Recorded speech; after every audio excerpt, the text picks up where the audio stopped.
Excellence, Monsieur le Président de la République, chef de l'État, Président du Conseil national pour la démocratie et le développement, commandant en chef des forces armées guinéennes,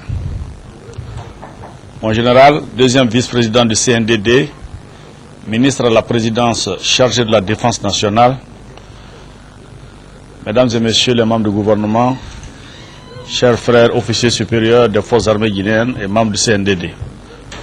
Excellence, Monsieur le Président de la République, ce soir, vous avez dans votre salon des hommes qui étaient des autorités au niveau de la région administrative de Farana au moment des faits. Autorités civiles et militaires qui sont reprochées des faits que vous avez toujours combattus et que vous continuez à combattre toujours, constituant un fléau pour notre République, la lutte contre la drogue. Ce fait remonte en novembre 2006, au moment où ils étaient aux affaires à Farana. Il y a eu l'atterrissage d'un avion contenant de la drogue. Sur les circonstances de l'atterrissage de cet avion et son contenu, il y a eu des actes qui n'ont pas été appréciés et compte rendu vous avez été fait. Le secrétariat d'État chargé des services spéciaux de la lutte anti-drogue et de la criminalité a mené ses investigations par rapport à ce dossier. C'est pour cette raison, Monsieur le Président de la République, mon général ministre de la Défense nationale, que vous aviez devant vous ce soir ces personnalités-là qui vont vous expliquer sur ce qui s'est passé en ces moments des faits. D'entrée de jeu, Monsieur le Président, avec votre permission, je vais devoir passer la parole au secrétaire d'État chargé de la lutte anti-drogue pour vous expliquer brièvement les faits qui leur sont reprochés. Merci, Monsieur le Président. D'avions transportant la drogue, les ci-dessous nommés conduits devant nous déclarent 1. M. Bema Bangoura, alors gouverneur de Farana, reconnaît avoir eu connaissance de 3 atterrissages. Le premier en novembre 2006, quand ils ont été, lui et le colonel Souleymane Diallo, commandant du bataillon autonome de Farana, saisis par message du feu général Kelfala Kamara à cet effet. Il aurait fait nettoyer la piste par les élèves pour faciliter les opérations. Il ajoute avoir bénéficié, tout comme le colonel Souleymane Diallo, de produits pharmaceutiques et des paires de chaussures. Le deuxième vol, en décembre 2006, toujours sur instruction du feu général Kelfala Kamara.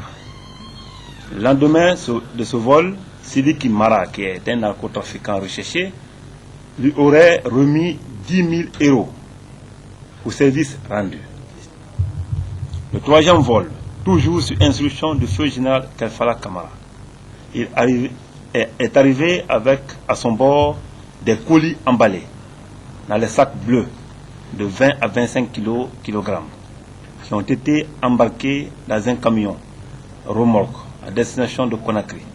Ce jour, il y avait en plus de l'équipage 10 latino-américains. Là également, après 2 à 3 jours, le même Sidiki Mara lui a remis 10 000 € une deuxième fois. S'agissant du dernier vol, Memba déclare être à Sadinia, à 46 km de Farana, en partance pour Conakry, lorsqu'il a appris qu'un avion atterri à l'aéroport de Farana a été saisi par la gendarmerie. Avec les 3 vols qu'il a suivis, le dernier vol il n'y était pas. 2. Colonel Souleymane Diallo, interrogé, il a fini par reconnaître les différents atterrissages indiqués par Mbemba. Il ajoute avoir reçu, en dehors des produits pharmaceutiques et paires de chaussures, comme Mbemba fait allusion, 10 millions de francs guinéens des mains de Lansana Kamara, fils du feu général Kelfala Kamara, qui ce jour était à Farana en compagnie des sujets latino-américains ou soi-disant en mission de reconnaissance. Il précise qu'une fois à Conakry, le feu général Kelfala se serait fâché lorsqu'il a fait état de la perception de l'enveloppe de 10 millions de francs guinéens à cause de la petitesse du montant. Quand il est venu faire le compte rendu au général Kelfala, comme quoi le colonel Suleiman, comme quoi son fils lui aurait remis 10 millions de francs guinéens, le général s'est fâché parce que le montant était petit par rapport à ce qui était convenu. 3.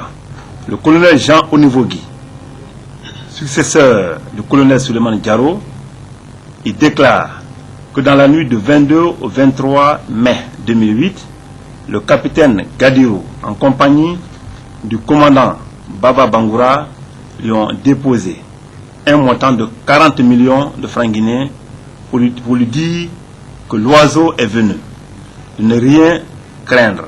Son adjoint, pour sa part, a bénéficié 5 millions de francs guinéens, montant qu'il aurait perdu suite à la grève des militaires qui avaient saccagé son domicile d'après lui, ainsi que la voiture dans laquelle se trouvait cet argent.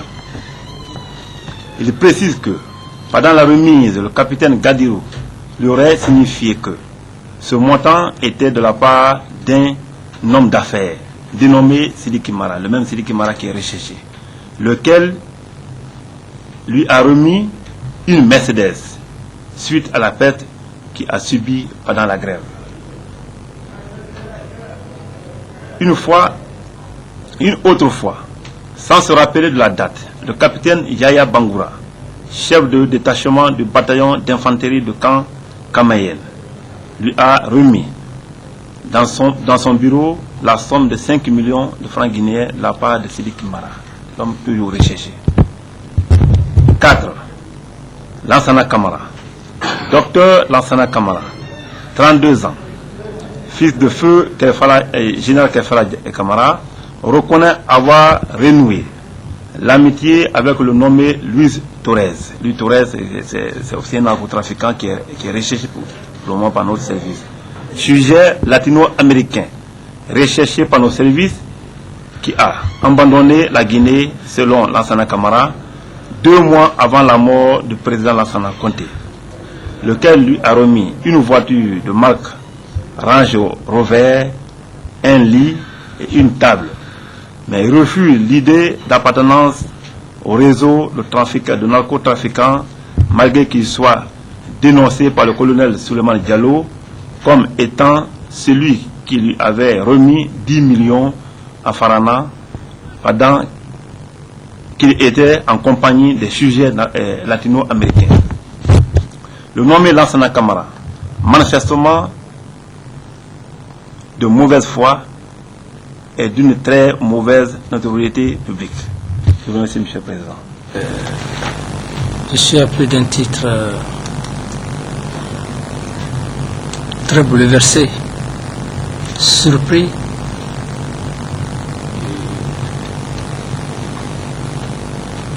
de la présence de mon frère, le colonel Suleiman, compte tenu de tout ce qu'il a eu à faire pour nous, après s'être formé à Kinya. Je tiens dans sa main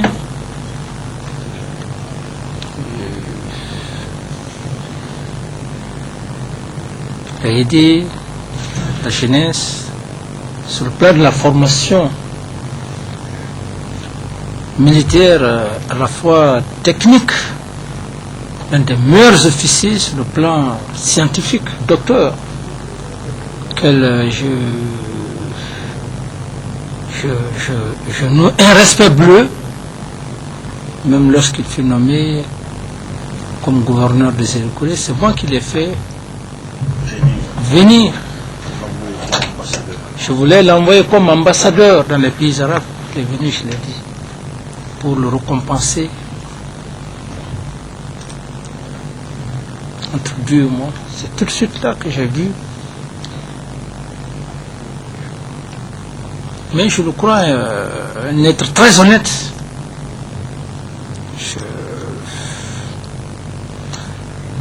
Puisque la loi est la loi, et quant au gouverneur Bemba, que je puisse dire aujourd'hui, la seule personne qui est en train d'emboîter ses pas, c'est l'actuel gouverneur Diop. Il a été un homme, moi, qui m'a personnellement marqué quant à l'assainissement, cette prise de décision à un moment donné de notre vie, la capitale. Il a servi, pas que seulement le feu général Lansana Conté, mais ce qu'il avait fait au niveau de cette population.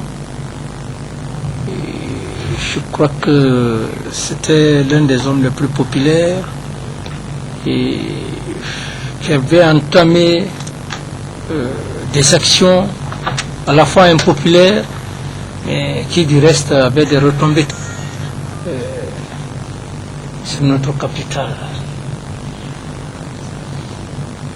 Il faut être honnête, aujourd'hui, ils sont dans cet état, mais ça ne m'empêchera pas de dire que cet homme, j'ai toujours eu ce sentiment, un sentiment dans le cadre patriotique, parce qu'il était le seul à un moment donné à prendre des décisions impopulaires pour cadrer, pour assainir, je puisse le dire, qui n'a rien à voir avec ce qui vient de se passer. C'est comme mon frère Suleiman.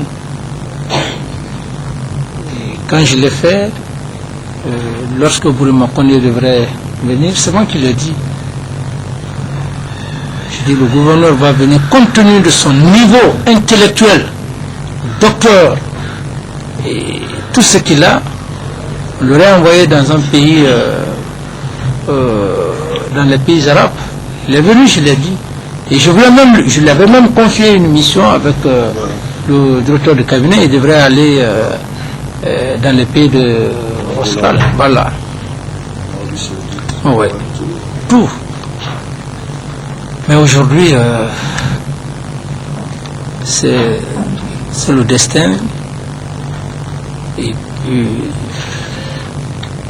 la loi, comme je l'ai dit, si le fils du président Ousmane Conté, qu'on a servi, son père, jusqu'à sa dernière demeure, qu'on l'a grandi, cela n'a pas empêché qu'il soit là aujourd'hui, parce qu'un peuple, une nation, c'est la loi. Donc, je commence d'abord par ça, et particulièrement un neveu à moi,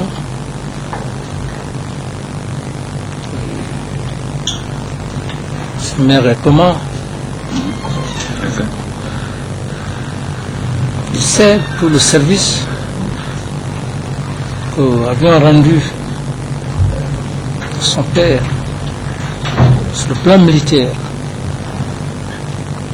Donc, vous avez qualifié de mauvaise foi. Quant aux autres personnes,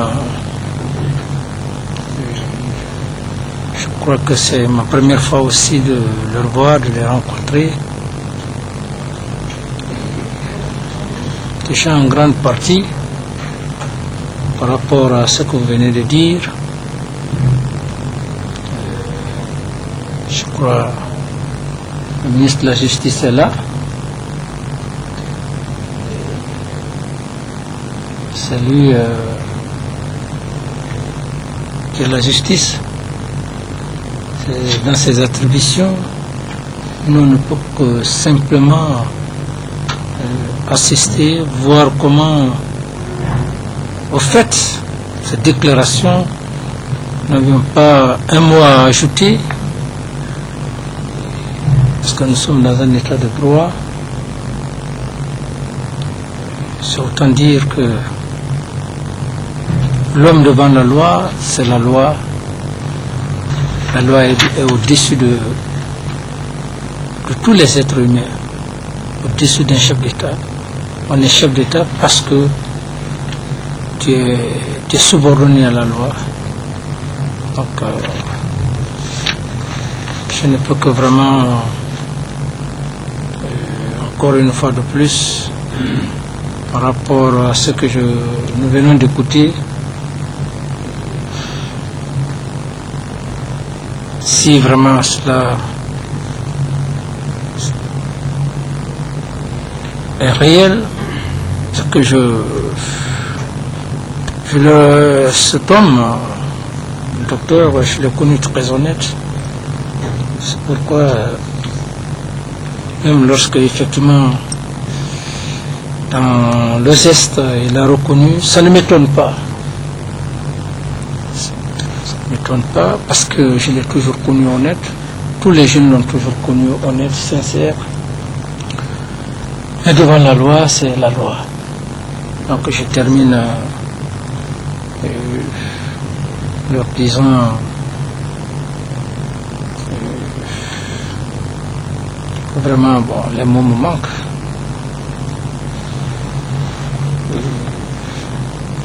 Donc ils essayent effectivement, s'ils ont quelque chose à dire, puisque le ministre de la Justice est là, devant aussi le peuple, ils peuvent effectivement exprimer leurs sentiments. Je vous remercie. Merci, monsieur les membres du CNDD.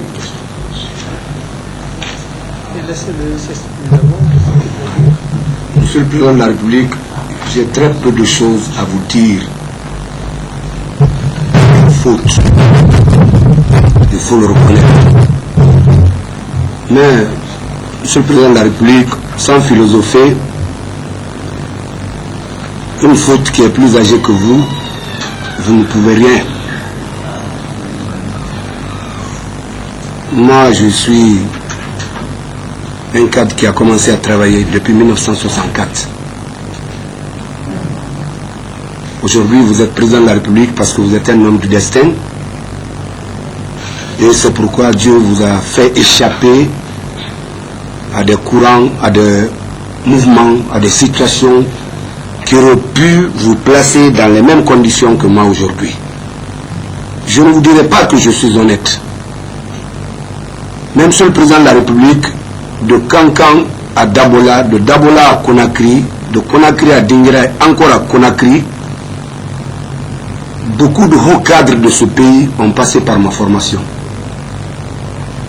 Et vous pouvez faire des enquêtes, je ne dis pas que ce sont les meilleurs, mais ce ne sont pas les derniers. La loi, je la commence par moi. Et je prends mon étape de Conakry en tant que gouverneur de cette ville. Depuis l'indépendance, et même avant l'indépendance, jusqu'à nos jours, personne n'a eu le privilège et la chance de faire 9 ans à la tête de Conakry. Ma modeste personne, aujourd'hui, trempée dans une situation qui ne m'honore pas, mais je voudrais vous dire, indépendante de ma volonté. Vous l'avez si bien décrit, monsieur le Président de la République, il y a une époque de l'histoire de notre pays où j'ai donné mon âme pour appliquer la loi dans cette ville, où je suis allé tout seul contre tout le monde. J'ai été, grâce au Président de la République, qui a compris mes actions parce qu'il a jugé les résultats sur le terrain, je n'ai pas pu être enlevé et même enfermé. J'ai pu, sur ma propre initiative, en contournant même le Président de la République feu, prendre l'ordre public comme mon premier champ de bataille. Quand j'ai vu que je ne me comprenais pas avec les services conventionnels de police et de gendarmerie, et quand j'ai vu dans le pluralisme politique une opposition qui voulait profiter de la liberté plurielle pour réellement créer le trouble, amener la guerre civile, j'ai engagé les populations elles-mêmes dans une organisation qu'on a appelée COMOC, Commission d'organisation de la ville de Conakry, pour le maintien d'ordre, l'assainissement et la lutte contre les occupations anarchiques et le banditisme. Je ne voudrais pas allonger et vous faire perdre de temps, Monsieur le Président de la République. Ce travail a été récompensé par un renvoi à Farana comme un malpropre. Par chaque ministre de l'époque autour de Monsieur le Président pensait que j'étais une pièce de rechange. Que je pouvais, d'un moment à l'autre, être nommé ministre de la Sécurité, ou ministre de ci, ou ministre de cela. Réellement, je ne dis pas que cela ne m'intéressait pas, mais j'avais ma force et mon esprit braqué sur le travail. Dieu merci, aujourd'hui, vous qui présidez au destiné de notre peuple et de notre pays, vous l'avez plusieurs fois reconnu, ce n'est pas maintenant. Vous l'avez lors d'une conférence dit très haut et très fort, comme on vous le reconnaît, que quel est le gouverneur qui a travaillé comme Mbemba Bangoura. Moi, je ne vous connais pas. Je ne vous ai connu que quand vous êtes devenu président. Quand vous avez dit, je suis un homme de 64, je suis un produit de la Révolution, justement, Monsieur le Président de la République, excusez-moi, j'ai commencé à travailler à cette époque. J'ai été dans toutes les villes enseignant, directeur d'école, j'ai mené la jeunesse au théâtre, au sport, j'ai mené les travailleurs au travail. Farana, Dabola, la première cité socialiste a été construite quand j'étais secrétaire général du CRT. En revenant au fait, Monsieur le Président de la République, moi j'ai travaillé au prix de ma vie à Conakry. Mais on a dit que les jeunes que j'ai mobilisés, c'était des Nija, que j'étais un nouveau Bernard Kolela. C'est d'un cheveu que notre regretté et aimé président de la République n'ait pas cru à cela. À tel point qu'un jour, l'armurier du camp Samori, avec le directeur général de la police, Sékou Ahmed Bangoura, avec alors commandant Souma, aide de camp du président de la République, ont envahi mon bureau pour aller désarmer les jeunes qui m'accompagnaient. Alors que je le jure sur ma vie, c'est Monsieur le Président de la République qui m'a dit un jour, ta vie est en danger, tu n'es pas protégé. Je lui ai dit, Monsieur le Président, j'ai 2 gaillards derrière moi, ça suffit, 10, ça ne suffit pas. Donc c'est ainsi qu'on est devenu 7. J'ai animé une commission de 117 000 personnes à Conakry pendant 9 ans, Monsieur le Président de la République. Donc je suis parti de Conakry complètement, je ne savais pas où était le Nord.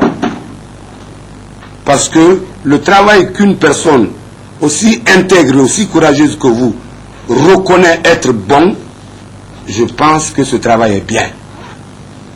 Alors, quand, Monsieur le Président de la République, moi je n'ai pas le pouvoir de faire venir un avion à Farana. Je n'ai pas le pouvoir de faire décoller un avion à Farana. Moi je suis parti à Farana pour qu'on me tue par les fétiches. On dit que je suis audacieux. Je ne dis pas que je vous ressemble. Vous êtes votre auguste personne et d'une envergure prophétique. Moi, j'étais aussi audacieux. Mais à Farana, on a fait en sorte qu'on a chanté autour de moi que quel que soit l'endroit où je me trouve, le serpent apparaît. À tel point, un jour, quand je suis venu à Conakry, on a dit que le président m'a renvoyé en me disant « Retourne avec ton serpent ». Donc, voilà les conditions dans lesquelles j'étais à Farana. Il n'y avait pas de problème. Quand le chef d'état-major, le véritable chef de ce pays, vous le saviez, Monsieur le Président de la République, mieux que moi, envoie un message à son commandant de camp là-bas, qu'un avion vienne, moi, par rapport à ce qui s'est passé ici, je ne dis pas non. Donc, je viens, Monsieur le Président, je ne sais pas si c'était de la drogue. C'est à l'enquête que les gens ont dit de la drogue. Je n'ai jamais vu la cocaïne de mes yeux, Monsieur le Président de la République. Mais, pour des fins d'enquête, quand vos enquêteurs établissent que c'est la drogue, je dis en tout cas, ce que j'ai vu, moi c'est des sacs. Ensuite, je voudrais porter rectificatif, bien que j'ai signé le brouillon, moi je n'ai pas assisté à 3 atterrissages, Monsieur le Président. Je suis témoin de 2 atterrissages. Et je vous le dis très sincèrement, j'étais là-bas. J'étais là-bas parce que c'est le colonel Kerfala qui l'a envoyé. J'étais là-bas parce que moi, ça ne m'engageait à rien du tout. Je ne connais pas les Colombiens, je ne connais pas l'extérieur. Je sais que l'armée, c'est la défense. Mais lorsque la sécurité est inquiétée, affaiblie, la défense vient à son renfort. Et nous étions dans un système où celui qui lève la tête est tapé. Moi, je suis enseignant. Je suis délégué dans les fonctions d'administrateur territorial. Je n'ai aucun avenir. Monsieur le Président de la République, allez enquêter chez moi. Voyez le véhicule dans lequel je roule. Moi, je ne suis pas dans un réseau de drogue. Je me suis vu entraîner dans ça parce que chat échaudé craint eau froide. Ce serait très malheureux pour moi, à la fin de ma carrière, après avoir pendant tout le temps, même du temps du PDG, Monsieur le Président de la République, moi j'ai servi à Dabola, qui était le centre d'opposition farouche, d'adversité farouche à la révolution. Ce n'est pas une dénonciation. Mais j'ai pu, avec la jeunesse, faire là-bas 2 pièces, le train ne me lassera pas, et Tcharoy, dont j'ai été les acteurs principaux. Si vous me voyez sur scène, vous n'allez pas me reconnaître comme professeur de maths physique chimie. Je suis de la 2e promotion de l'école normale de Kankan, session 64-65. Monsieur le Président, les faits dits ici, c'est 2 vols que j'ai vus. Je n'ai pas voulu discuter avec la commission. J'ai voulu préserver un minimum de dignité pour qu'on reconnaisse que l'erreur est inhérente à l'action humaine. Mais cette erreur, elle est plus vieille que moi. Au moment où ça se posait, ce n'était pas une erreur. La preuve est qu'un avion a été saisi, d'autres avions sont descendus. Donc moi, Monsieur le Président de la République, si on m'applique la loi, je trouve que cette loi est de façon rétroactive appliquée sur ma personne. Mais puisque la loi est plus forte que la raison, tout ce que la loi décidera, Monsieur le Président de la République, pour l'intérêt de notre pays et pour accompagner vos actions, vous et vos camarades, sans démagogie, je prendrai le sort. Mais je sais qu'un jour, la vérité sera là. Si je pouvais me mêler à la drogue, c'est à Conakry, Monsieur le Président de la République. C'est à Conakry, mais je n'ai jamais été. Je vais vous dire autre chose. Les bâtiments qui sont derrière le 8 novembre, derrière le 2 octobre, le jardin du 2 octobre, j'ai eu un accrochage violent avec Monsieur le ministre de l'Habitat. Parce que c'est des citoyens de Conakry qui gagnaient leur pain en faisant les briques là-bas. Je suis allé en tant que chef de ces citoyens, en tant que collectivité décentralisée, j'ai dit que les bâtiments là ne se construisaient pas. Je n'ai pas les papiers, je ne suis pas informé. Mais je voudrais, sans accuser, l'autorité m'a rappelé que quand un ministre est dans une action, je ne peux pas lui demander des comptes. Je ne peux pas être plus réaliste que le roi. Je me suis remis à ma place. Je n'ai pas dit prêt pour la révolution. J'ai dit compris et reçu. À Farana donc, les avions 2 sont venus à ma présence. Les dates qu'on a citées, moi je suis un homme de 65 ans, Monsieur le Président de la République. Les dates qu'on a citées, je les ai citées parce que les jeunes qui interrogent, je ne voudrais pas qu'ils m'humilient. Je sais une chose, les avions sont descendus. 2 sont descendus à ma présence. Et ça, je n'ai pas la capacité, tant soit peu, de demander à un avion de quitter ailleurs, descendre à Farana, de demander à un avion de décoller. Mais si ce n'était pas ça, à qui je vais faire le compte rendu? Moi j'étais dans un étau où si je bousais seulement, c'est ma vie qui serait en danger. Parce que quand vous humiliez un homme, après avoir travaillé comme un bulldozer, vous le ravalez au rang de celui qui n'a rien fait, il perd sa vie. Monsieur le Président de la République, vous parlez de Monsieur le ministre de la Justice, c'est juste, mais vous êtes le premier magistrat de ce pays. Vous êtes la justice en vous-même. Un notable hier l'a dit, sans vous avoir fait de panégyrique, c'est-à-dire une langue creuse, il a dit, Monsieur le Président de la République, vous êtes un fils du pays, vous êtes un traditionnaliste. Bon, ce n'était pas des élèves creuses, parce que quand votre auguste et haute responsabilité viennent de façon humble, de façon courtoise, s'agenouiller devant les sages, ça veut dire que vous avez bu à la source de votre éducation traditionnelle. Je suis né ici dans la mangrove à Kassouyan, au kilomètre 28. Allez voir partout. J'ai rien de drogue avec moi. Et ce qu'on m'a donné, Monsieur le Président de la République, je prendrai ça pour ne rien perdre. Parce que j'allais tout perdre.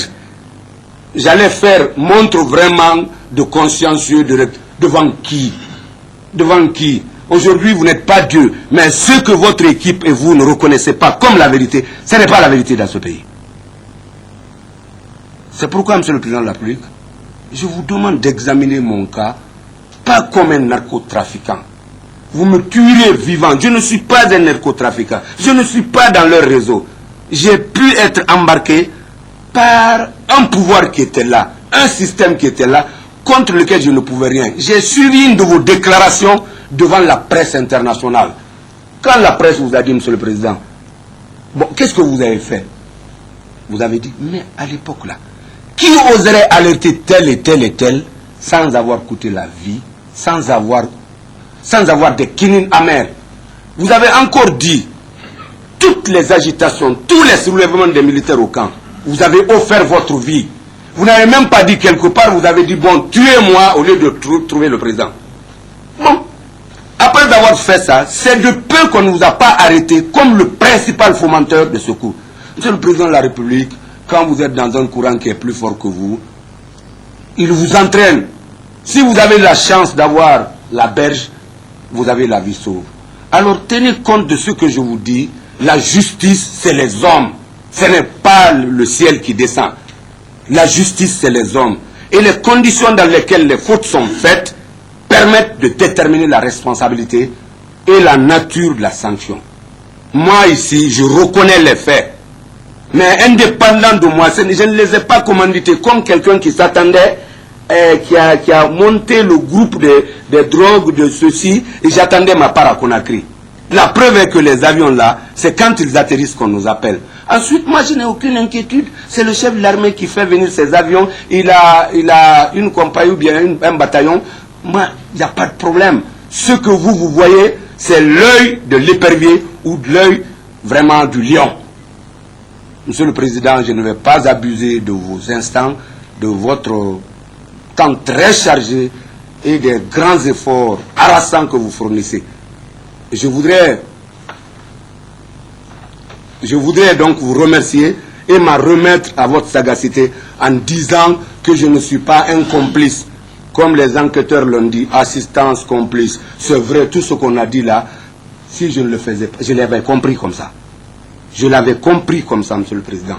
Après mon séjour de 9 ans ici, si je vais à Farana, le général ou une haute autorité lève la main, j'obéis. Parce que quand j'ai fait moi seul à toute ma tête, je crois que si vous étiez président, je ne serais pas gouverneur de Farana, peut-être je serais ministre. Si mon destin, mais je suis devant mon destin. Alors aidez-moi à ce que mon destin, après tout ce que j'ai dit là, c'est vérifiable. Hein? Moi je suis auteur de ces pièces-là. J'ai animé les jeunes. Toutes les écoles que j'ai dirigées, vous pouvez demander, c'est des écoles qui se sont inscrites dans les meilleurs pourcentages. Ça, c'est une faute, Monsieur le Président de la République. Mais c'est une faute aujourd'hui. Hier, ce n'était pas une faute. Je vous remercie, Monsieur le Président de la République. Très objectivement et très humainement,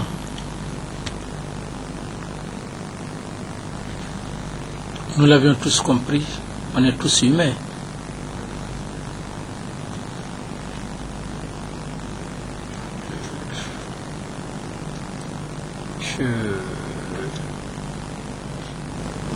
Il a relaté beaucoup de faits.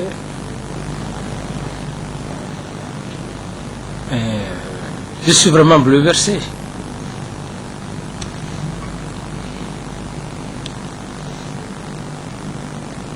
Surtout qu'il a été sincère, appuyé par des faits. Je ne peux que dire à propos ou à travers cette déclaration, même un président n'a pas le monopole du jugement.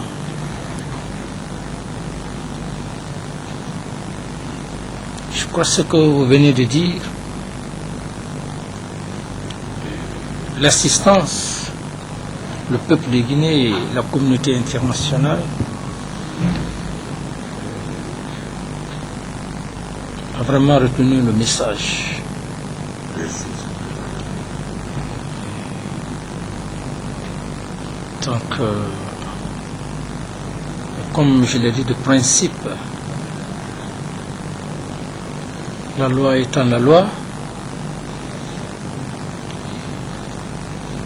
le ministre de la Justice, qui a l'instrument de régulation de loi de principe, on a pris bonne note, le vice-président également, et mes chers compatriotes et les assistants, nous ne pouvons que vous dire que le message est clair. Merci, Monsieur le Président. Imbibé d'honnêteté, Merci, Monsieur le Président de la République. sans passer, sans faire de tournure. Ce qui fait que tout le monde est resté très stupéfait en train de vous écouter.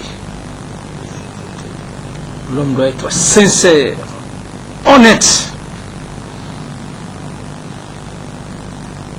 C'est en cela, moi, je m'y attache. Attachons à l'honnêteté, à la sincérité. Le mensonge, la démagogie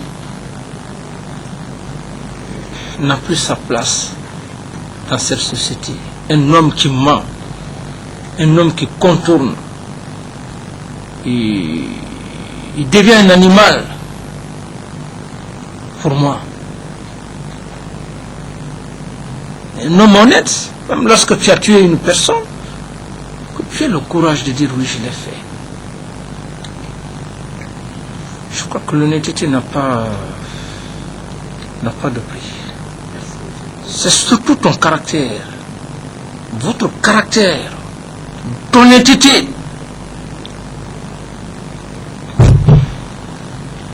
Sans retenir longtemps les gens,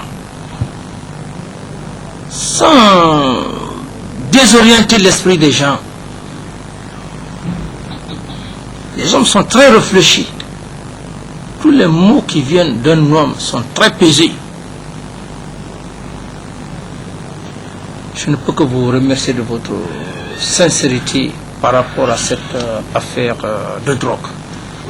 Et je crois que les autres aussi en ont retenu beaucoup de choses de ce que vous venez de dire. Je vous remercie. Merci, Monsieur le Président. Je pense que dans votre audition, vous avez dit que vous avez bien signé le brouillon et que vous avez reconnu les 3 atterrissages. Non. Non, vous avez dit que c'est dans le brouillon, bien sûr. S'il vous plaît, attends. Et que vous ne reconnaissez pas les 3 atterrissages, que vous ne reconnaissez que les 2 atterrissages. Oui, Monsieur le Président. Au cours desquels vous avez reçu 20 000 euros. Oui, Oui, oui, les 2 atterrissages, je vous dis bien. Et moi, je pense que si vous avez signé le brouillon, vous n'étiez pas menacé. Vous avez dit que vous avez évité seulement les enquêteurs. Alors que je pense que personne n'est menacé quand nous menons une enquête de ce genre. Nous menons ce qu'on appelle l'enquête préliminaire. Nous cherchons à réunir les preuves matérielles et en faire un document qu'on appelle naturellement le procès verbal, que nous adressons à un tribunal donné pour un jugement éventuel. Je suis sûr et certain que M. Mbemba Bangoura, que nous connaissons tous, n'a pas été menacé pour avouer quelque chose là-bas et devant le président de la République dire j'ai préféré conserver mon honneur. Ça veut dire tout simplement, c'est pour ceux qui pensent beaucoup, que M. Mbemba était menacé, qu'il a fallu accepter comme ça, pour ne pas que quelqu'un le fasse mal, et venir débattre devant le président de la République. J'ai préféré conserver mon honneur. Pourquoi cette phrase? J'ai préféré conserver mon honneur. Moi, je voulais que tu expliques un peu ça et que le président comprenne que nous ne faisons pas la nouveauté dans ce que nous faisons au niveau de l'enquête préliminaire. Vous pouvez demander aux enquêteurs. Je n'ai même pas relu. Chaque fois qu'ils ont fini, j'ai signé. Parce que cette situation me dégoûtait. Ils sont là. Ils peuvent le dire, ils peuvent le témoigner ou dire autre chose. Je n'ai pas dit que je n'étais pas menacé. J'étais menacé. Mais les péripéties d'une enquête, vous êtes un officier de police judiciaire, Vous savez ce que c'est que la menace. La menace a des degrés. Je ne veux pas philosopher. Moi, je dis, et là, je les prends à témoin, je n'ai même pas lu. Et même quand il y a eu confrontation entre le colonel Diallo et moi, je n'ai pas lu. Même si c'était un demi-atterrissage que j'avais assisté, je me reconnaissais déjà fautif. Donc, je n'ai pas lu, ils peuvent le dire, ils peuvent le témoigner. Je n'ai pas lu, Monsieur le Président, je n'ai pas lu une virgule de la feuille. C'est toujours bien que le ministre secrétaire d'État chargé de la lutte contre la drogue, s'il le dit, c'est pour lever des équivoques, c'est pour simplement rassurer non seulement le peuple de Guinée, la communauté internationale, et aussi moi, qu'il y a bel et bien droit de l'homme, parce que le droit de l'homme, si les gens pensent réellement que nous sommes dans un état sauvage, nous ne sommes plus dans un état sauvage. C'est sa compréhension. Mais vous venez de dire une seule chose. Vous savez pourquoi je n'ai pas tellement... Je suis en quelque sorte bouleversé par rapport à vos œuvres, bouleversé par rapport à ce qui est là, et qui est vraiment d'une honnêteté. Et vous venez de résumer, moi, ce que j'ai compris. Vous avez dit, vous êtes fautif. Donc même si c'est des kilogrammes ou 50 avions, le simple fait que vous ayez reconnu même un seul atterrissage en votre qualité de gouverneur, et vous n'avez pas menti. Et je crois qu'honorable est assis, il est en train de nous observer. Alors, tout le monde a été sensible. Moi, je n'ai pas eu l'idée comme quoi vous avez été menacé. L'introduction, tout au long de vos déclarations, jusqu'à la fin, alors c'est vraiment, c'est très clair. Alors donc, c'est pas peut-être le secrétaire d'État veut simplement aussi prouver devant l'assistance, devant le peuple de Guinée, la communauté internationale, qu'il n'y a pas eu d'animosité, il n'y a pas eu d'atrocité, il n'y a pas eu de forcing, de coup de force. C'est simplement ça. Mais moi je crois que ça ne peut pas faire l'objet d'aller trop loin. Parce que vous n'avez pas nié. Mais vous avez expliqué le processus, le mécanisme. Et c'est pour cette raison, et lorsque les gens, ils ne le savent pas, j'ai dit que nous sommes dans un état de droit, c'est pour voir le mécanisme, le fonctionnement, et pour aussi, pour les Guinéens, pour la nouvelle génération, ce mécanisme, le fonctionnement, et peut aussi donner des conseils, peut orienter à l'avenir la façon de marcher, la façon de gérer la vie. Et prêtez très attention, c'est une leçon. La vie est très complexe. Très complexe. Et il y a un adage qui dit, lorsqu'on est en train de pendre une personne, on ne pense plus à cette personne, mais on pense à soi-même.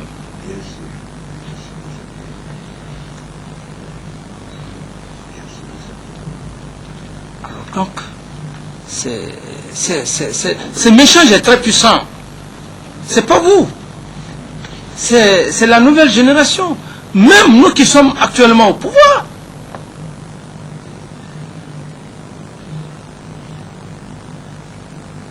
Qui nous font dire, attention, vous êtes aujourd'hui au pouvoir. Le peuple a confiance en vous. Ça nous donne beaucoup à réfléchir. Et si de près ou de loin, les membres du gouvernement, le CNDD, qu'ils fassent très très attention pour ne pas que l'histoire leur condamne un jour. Et c'est pourquoi on a besoin du mécanisme et du fonctionnement.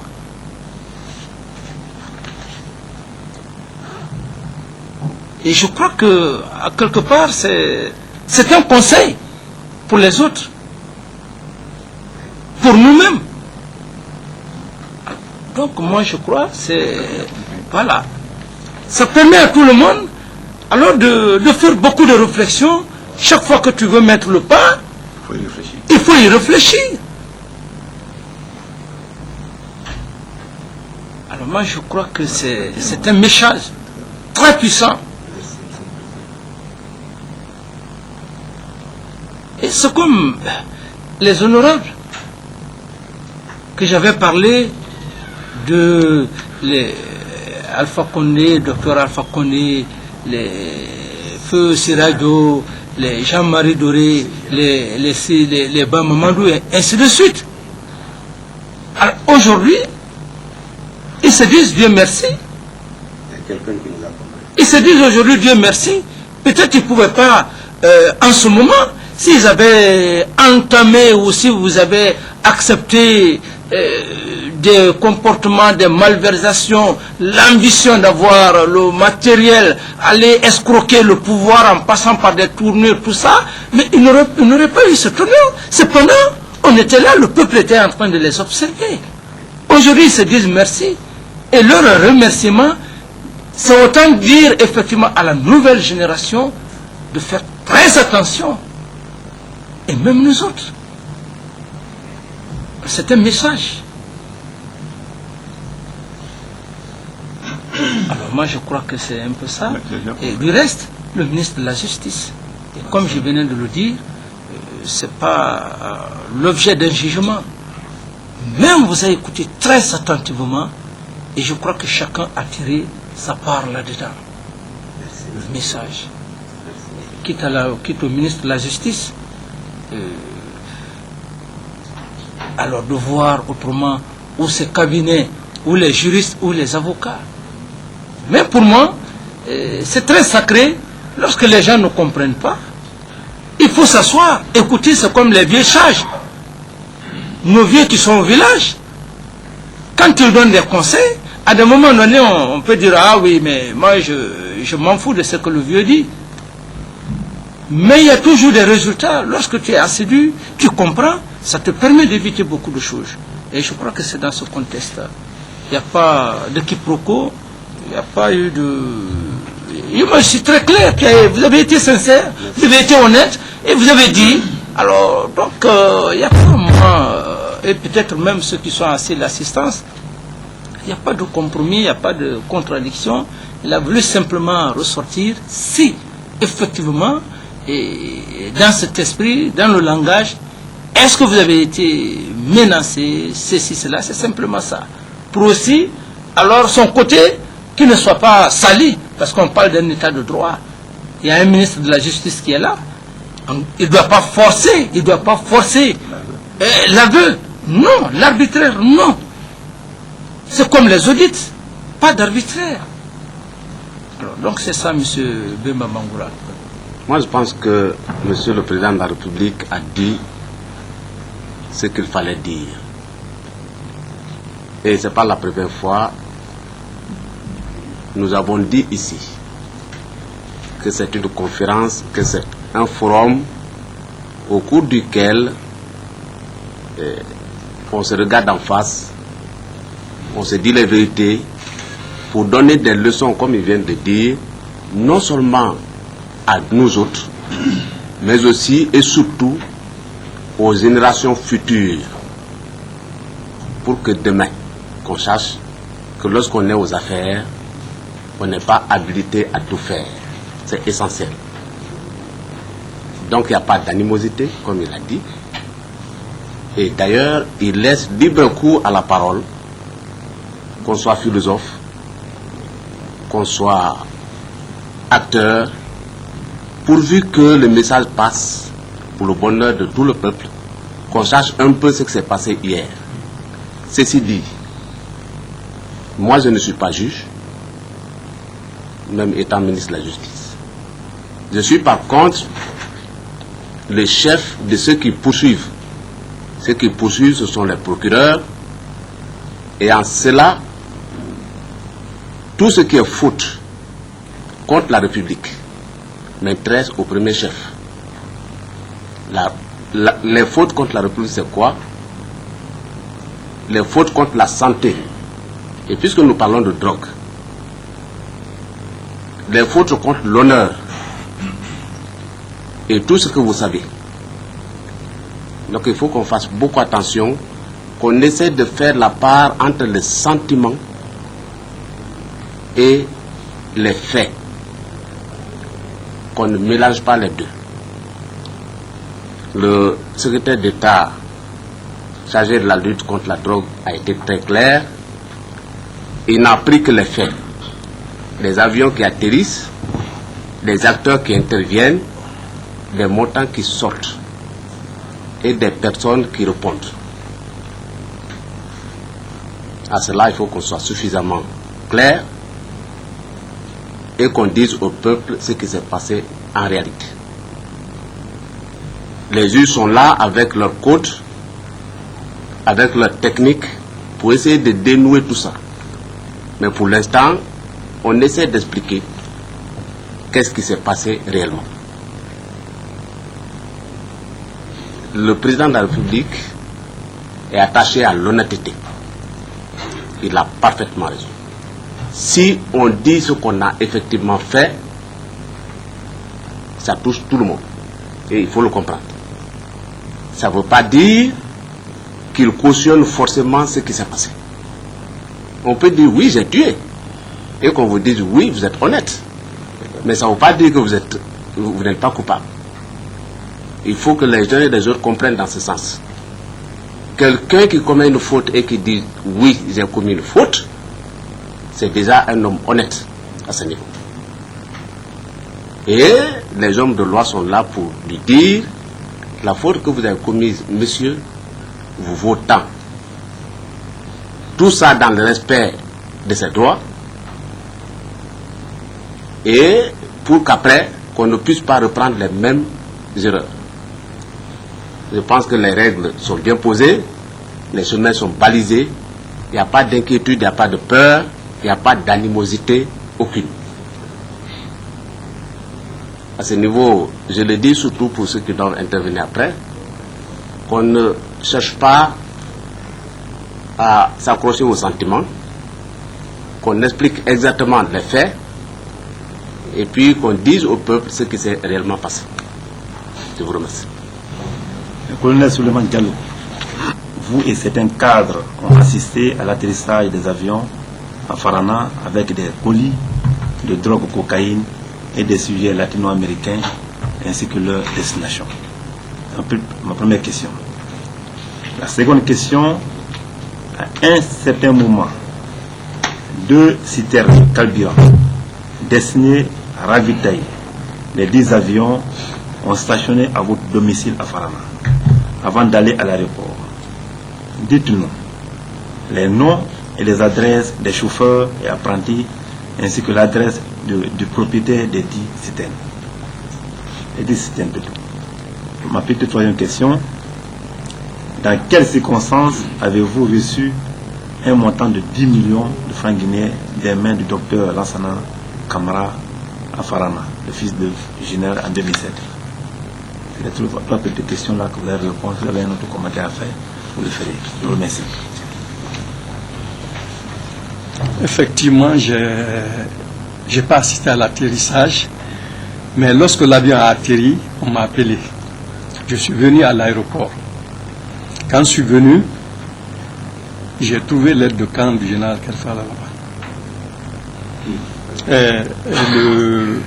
En ce moment, l'ENO, je l'ai signalé même lors de mon audition. Donc, les bagages étaient déchargés déjà, il y avait un certain nombre de cartons. Il me dit, ça, c'est pour l'armée. Ça, c'est pour les civils. Les cartons qui étaient destinés à l'armée, il les a mis à ma disposition. Je les ai embarqués, j'ai amené au camp. J'ai appelé le médecin-chef parce qu'il me disait, il y a des chaussures, il y a des médicaments. J'ai appelé le médecin-chef du PAF à mon bureau. Je dis, bon, les latino-américains qui étaient venus d'abord, ils avaient des t-shirts avec l'insigne de Médecins sans frontières. Les autres colis qui étaient débarqués, honnêtement parlant, je n'ai pas fait attention à ça. Mon attention a été focalisée par les colis que j'ai reçus. J'ai mis à la disposition du médecin-chef. Les cartons de chaussures, je les ai gardés. J'ai distribué une partie au cadre. La deuxième partie, j'ai demandé à la présidente des épouses des militaires et paramilitaires, lors d'une assemblée générale, on a mis à leur disposition, ils vont partager entre les femmes. Et j'ai dit au médecin-chef, je dis faites un compte rendu au médecin-chef des forces armées, disant que effectivement on a reçu des médicaments de la part de Médecins sans frontières. Et je crois que les médicaments là, il les a repartis aussi. Il a fait des kits qu'il a donnés au chef. Parce que c'est accompagné de sacs avec Croix-Rouge là-dessus. Chaque en toile. Et il a fait des bordereaux, je crois. Il a envoyé aux compagnies frontalières. Les documents, peut-être, peuvent en faire foi.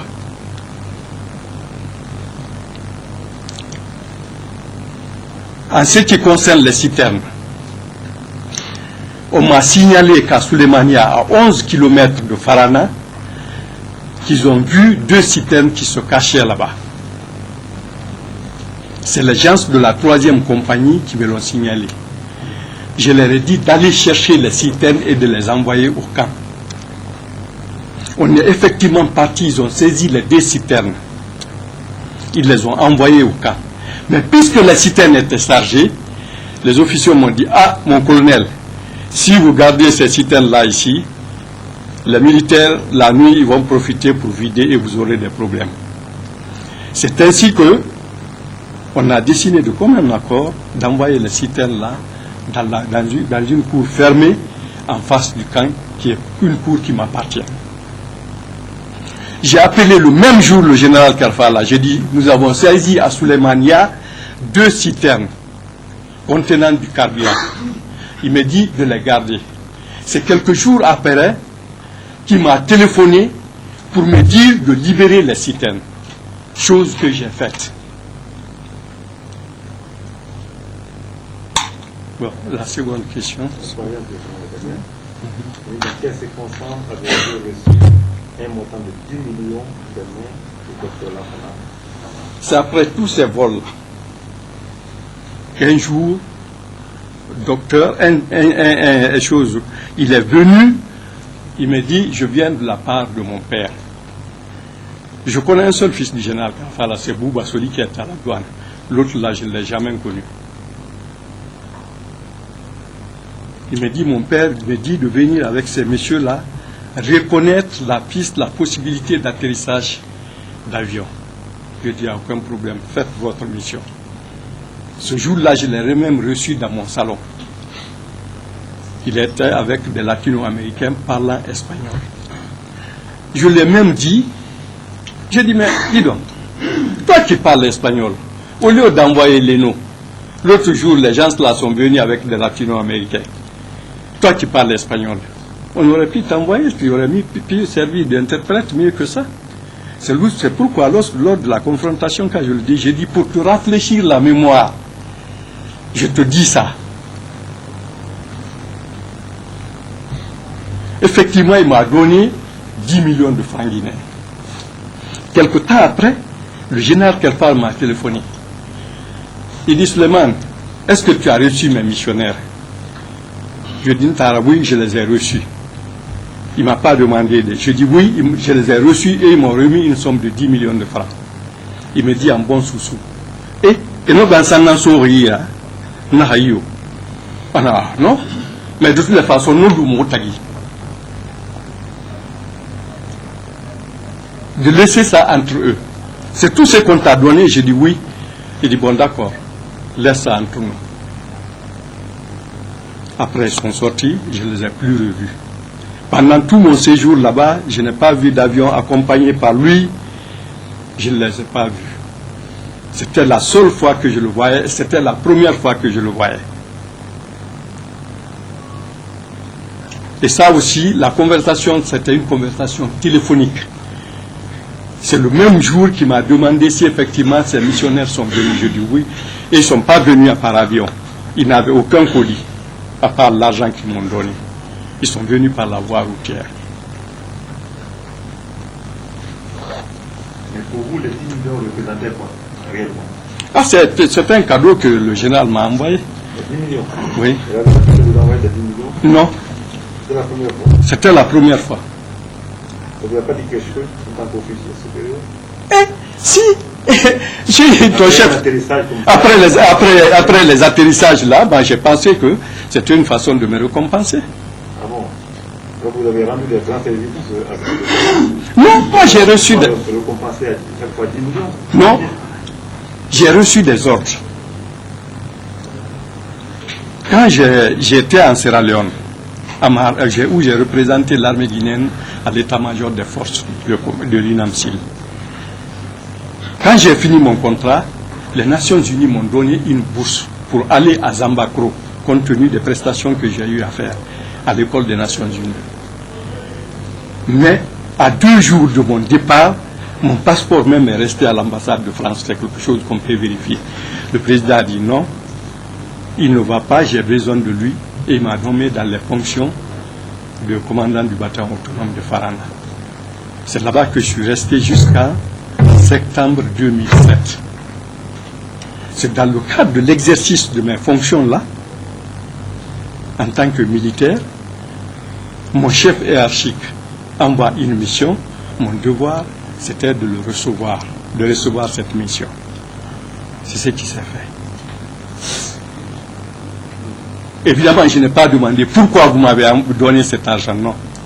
Parce que quand je l'ai vu, il était en colère. Oui, c'est parce que l'argent était mis. Voilà. J'ai supposé que l'argent était parti. Mais il a pris soin de me calmer. Il dit non, non, Lumotagi. Parce que j'allais répliquer. Il me dit non, non, Lumotagi. Et depuis lors, vous n'êtes pas intéressé à cette affaire? Non, depuis après, j'ai quitté. Les vols qu'il y a eu après, moi, j'avais déjà quitté, j'étais à Zérékoré. Et quand il y a appris que exactement cet argent était issu de trafic de drogue, qu'est-ce que cela t'a dit réellement? J'avais peur. Je crois que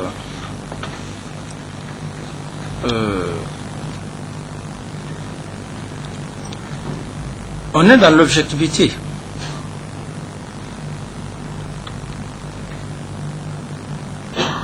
Il a été très clair. Donc, qu'il a reçu un ordre militaire. Il s'est exécuté des produits pharmaceutiques. Entre-temps, il a reçu le fils du général. Et il lui a appelé et dit, ah, mon général, voilà, j'ai reçu la mission, mais j'ai eu 10 millions. Et comme il venait de le dire, je n'ai pas besoin de reprendre. La question est extrêmement importante lorsque vous lui posez la question de savoir est-ce qu'il avait l'habitude de te donner de l'argent après une mission. Et vous savez,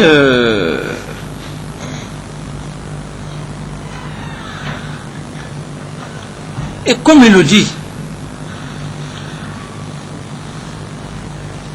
subordonné ou pas subordonné, vous lui avez posé la question, pourquoi il a pris l'argent? Il dit que j'ai pris l'argent parce que c'est mon chef qui m'a envoyé. Le reste, il a dit depuis la Sierra Leone,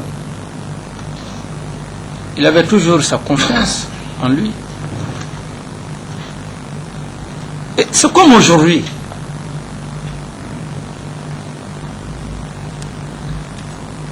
Moi, je l'ai fait appel Je suis... si c'est dans les autres domaines, bon, la justice, je l'ai fait appel. J'ai dit il va venir pour représenter la Guinée dans les pays arabes, en tenant compte de ce que j'ai connu en lui après notre commune de base. Il a aidé la plupart de... Il a été l'un des premiers à envoyer nos collègues qui étaient au niveau de la transmission pour des formations. Et donc il n'était pas opposé à cette époque à la formation des jeunes. Cependant, certains d'autres étaient là-bas, nous nous sommes restés longtemps derrière. Tous les gens de transmission avaient déjà bénéficié des bourses.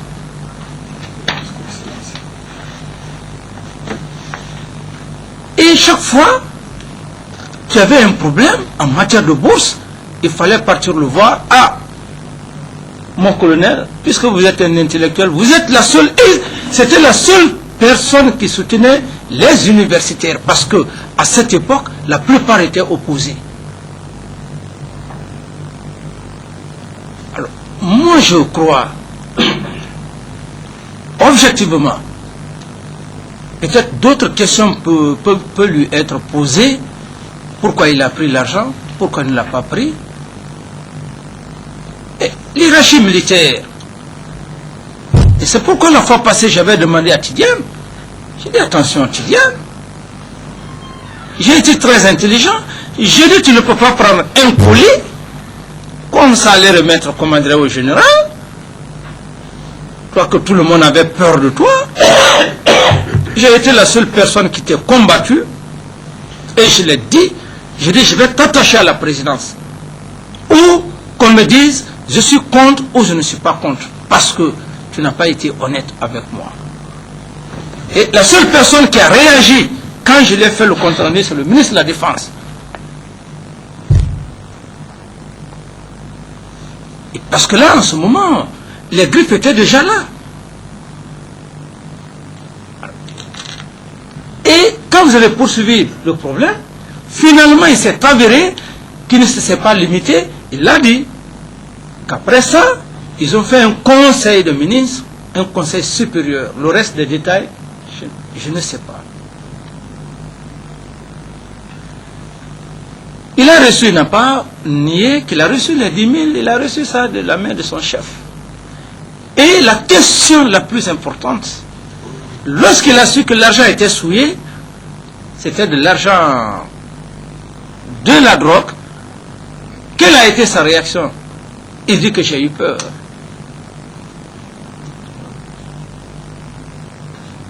Il dit que j'ai eu peur. Alors, donc moi je me dis... Bon, c'était en quelle année, mon colonel? Je crois que ça devait être en 2007. Je ne me rappelle pas exactement de date, parce que j'ai peur de mentir. Voilà. 2007, oui. Voilà. Ok. Donc, après là, il est parti à Zérekoré. Je l'ai envoyé comme ambassadeur. Et je l'ai dit. J'ai dit à mon ami, j'ai dit, on va le ramener compte tenu de tout ce qu'il a eu à nous faire. La jeunesse, tout ça, il nous a défendu même en conseil, en réunion d'état-major. C'est pas aujourd'hui, moi je ne vais pas le reconnaître. Ce serait la plus grande malhonnêteté. Je n'ai pas besoin de couvrir quelqu'un. J'ai simplement besoin de l'honnêteté. L'homme c'est l'homme. Rester là faire semblant. Non, je reconnais sa qualité, c'est pourquoi je suis venu. J'ai dit, mon colonel, je suis dépassé. C'est quand vous m'avez donné colonel Suleiman,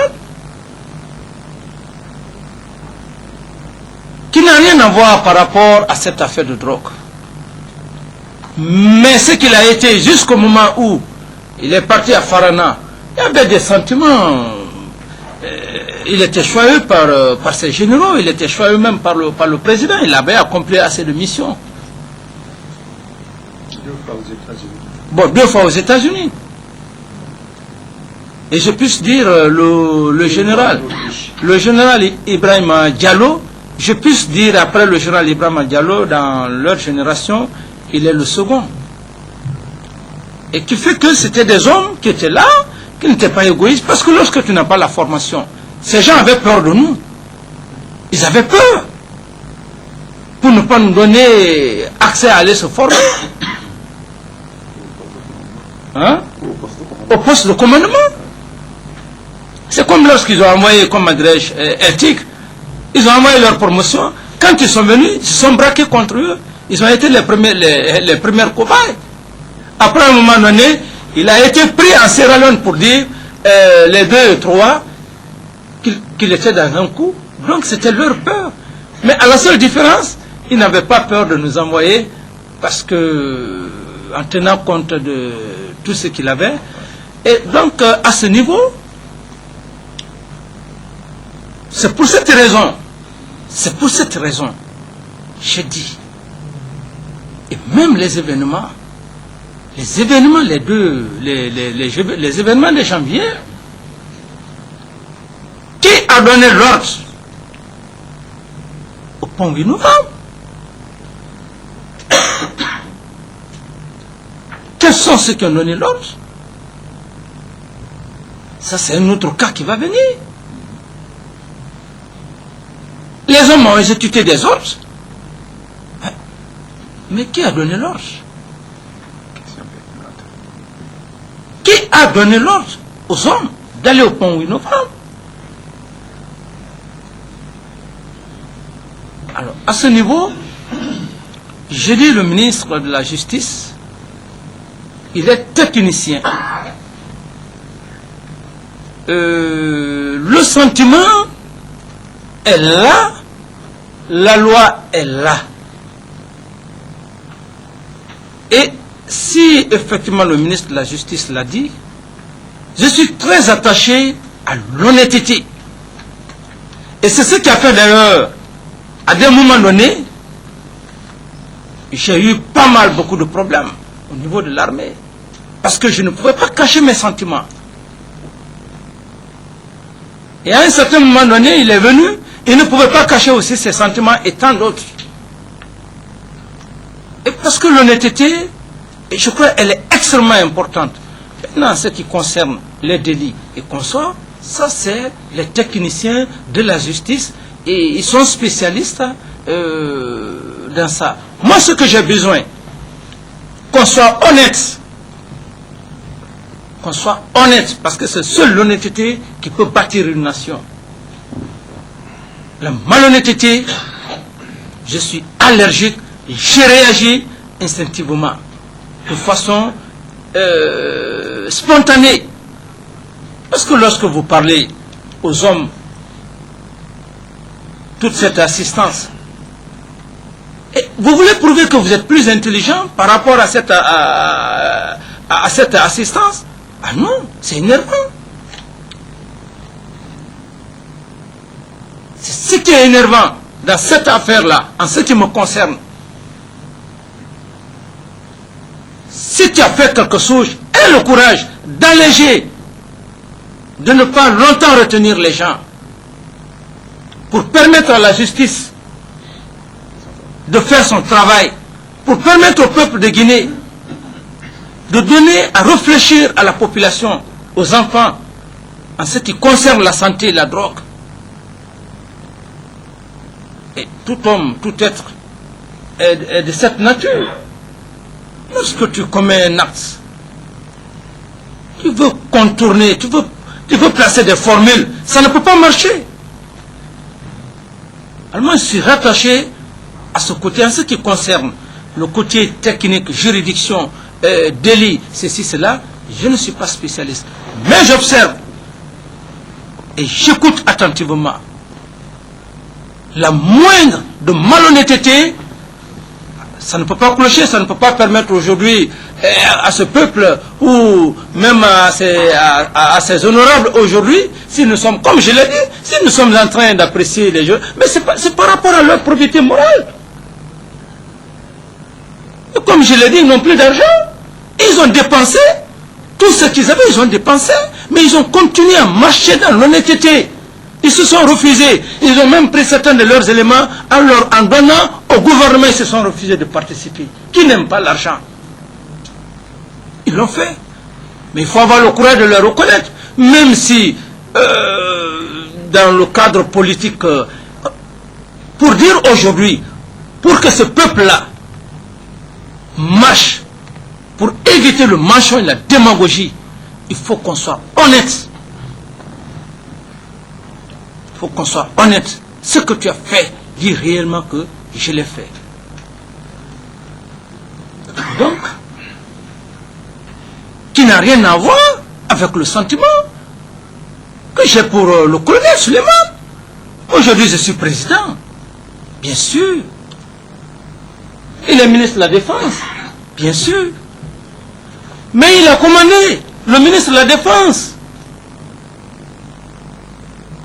Il lui a donné des ordres. Est-ce que le ministre de la Défense va aujourd'hui s'asseoir parce qu'il est ministre de la Défense, ne pas lui reconnaître certaines qualités? Il m'aurait dit, non, monsieur le président, le colonel Suleiman, laissons-le à Zérokouré comme complément d'effectif, parce que l'armée a toutes les manières. Mais il a accepté, sans pour autant, et qu'il ne cherche ce qui s'est passé dans l'affaire de Farana, sans que je ne le cherche, sans que la plupart des militaires qui sont là aujourd'hui assis, même le ministre de la Justice, je puisse dire, il est très étonné. Il est très étonné. Il n'y a pas un seul militaire aujourd'hui, en voyant le colonel Suleiman ici, qui ne soit pas étonné. Mais les faits sont déjà là. Et c'est pour cette raison que je dis que ça doit nous servir, nous les hommes en uniforme, en ce qui concerne l'exécution des missions. Et ça doit aussi donner beaucoup de leçons à nos jeunes frères qui sont à l'université, qui ont fini l'université, comme je leur avais dit, à l'université d'emboîter ses pères. Si demain ils veulent faire comment dirais-je, les commandes. On ne peut pas commander une nation si on n'a pas certains caractères. Le caractère, il faut l'imposer en soi-même. Alors, moi je crois, je n'ai rien pratiquement à jeter par rapport aussi à son honnêteté, à sa clarté, et qui du reste, le ministre de la Justice, comme il a dit, il a été un de ces jeunes. Parce qu'ils ont été les premiers à aller commander pour les académies. Et le ministre de la Défense. Voyez-vous? Et mais cela n'empêche, aujourd'hui il est ministre de la Justice, mais cela n'empêche la justice. Il est tenu obligé. C'est comme le ministre de la Défense. Et quand il l'a vu, il dit, ah, j'ai vu le colonel Suleiman. Je suis venu, je l'ai vu. C'est comme le cas du colonel Bema. Et le cas de M. Bema. Gouverneur. Donc il faut aller à la fois avec l'honnêteté. Et ça, c'est pour donner courage aux hommes, aux Guinéens, à la population, aux jeunes générations, d'être sincères, d'être honnêtes. Si aujourd'hui Alpha Condé, docteur Alpha Condé veut parler, il parle avec fierté. Feu Sirajo, si aujourd'hui il vivait, s'il veut parler, il parle avec fierté. Le doyen Bamamadou qui est là-bas, s'il veut parler aujourd'hui, il parle avec fierté. C'est comme Jean-Marie, s'ils veulent parler, il parle avec fierté. Quand même, le pouvoir,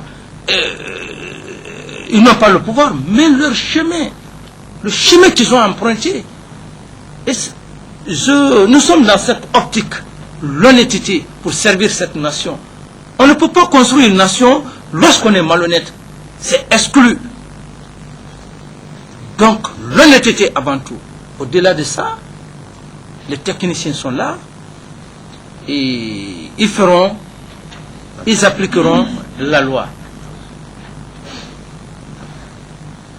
Moi, je n'ai rien à dire si le ministre ou le vice-président a quelque chose à dire par rapport à ça. On ne peut pas dire plus. Voilà. C'est bon. La leçon est claire. Monsieur le Président, la troisième personne, c'est le lieutenant-colonel Jean Onivogui.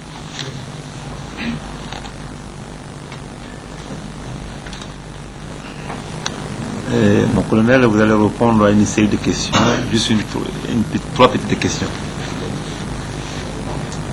Vous déclarez avoir reçu de Sidiki Mara, tout le monde connaît, c'est un narcotrafiquant recherché, successivement 40 millions de francs guinéens, une Mercedes et 5 millions de francs guinéens. Parlez-nous des mobiles de cette remise. La première question. La seconde, sachant que cet avion débarquait de la drogue à Farana, quelle a été votre réaction à l'intention des autorités hiérarchiques d'alors? Ma troisième question. Parlez-nous de vos services rendus à ce Sidiki Mara qui vous a tant été généreux. Je vous remercie. Excellence, Monsieur le ministre, je dois vous être honnête. Parce que dans les 10 commandements de Dieu, il est prescrit dans un point: tu ne mentiras pas. Non, je suis malade. Le ministre connaît. À cette question, je dois vous avouer honnêtement, parce que un homme qui nie un fait cesse d'être homme.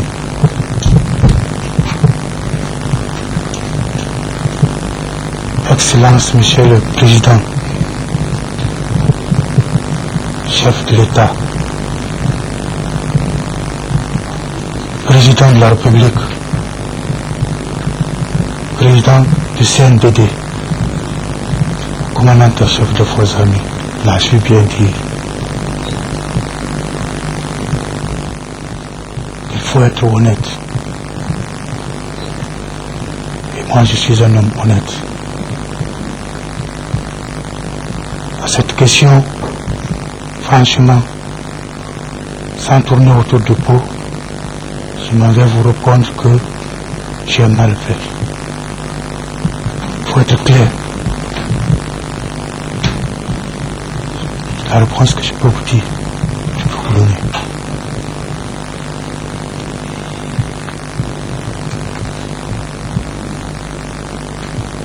J'ai mal fait, ça veut dire que ce qui est dit est rien. Ce qui est dit, mais les faits sont là. Il faut être clair. Voilà, Monsieur le ministre de la Justice, c'est pourquoi l'armée, un officier ne doit pas mentir. Le colonel vient de dire, sans contourner par rapport à quoi, 40 millions, non? 40 millions, 5 millions, plus une Mercedes. Bon, 40 millions, 5 millions, plus une Mercedes. Il dit que dans les 10 commandements de Dieu, je reprends ce qu'il a dit, les 10 commandements de Dieu, que l'homme doit être honnête, sincère. Quand tu fais un acte, il faut reconnaître. Il dit qu'il a mal fait. Le ministre lui a posé la question de savoir, ça veut dire que vous reconnaissez. Il dit mais les faits sont là, les faits sont clairs, qu'il a mal fait.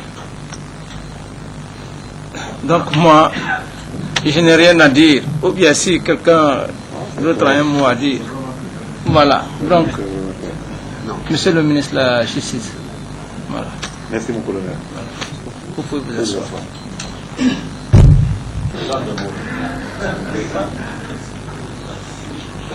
Monsieur Nassana Kamara, j'ai une série de questions à te poser.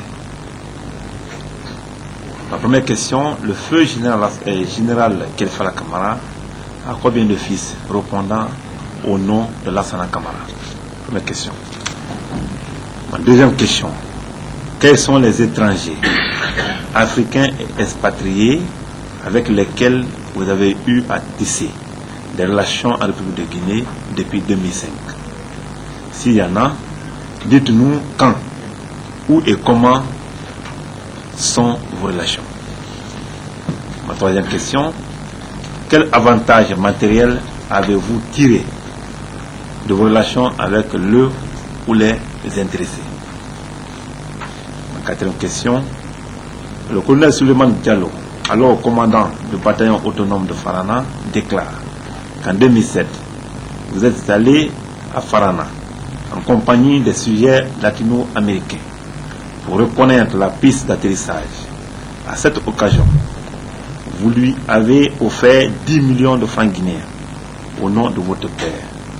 Expliquez-nous les raisons de cette offre. Ma dernière question, pensez-vous que le général Kelfala puisse demander au colonel Souleymane confirmation de l'arrivée d'une mission qu'il n'a pas envoyée?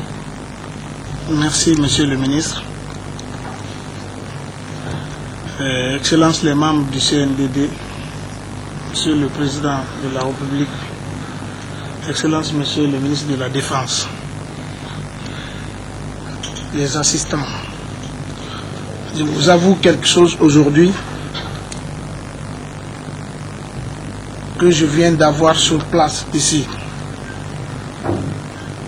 C'est le courage de dire la vérité. Et ça, c'est grâce à Monsieur le Président de la CNDD. Et ce courage-là m'envoie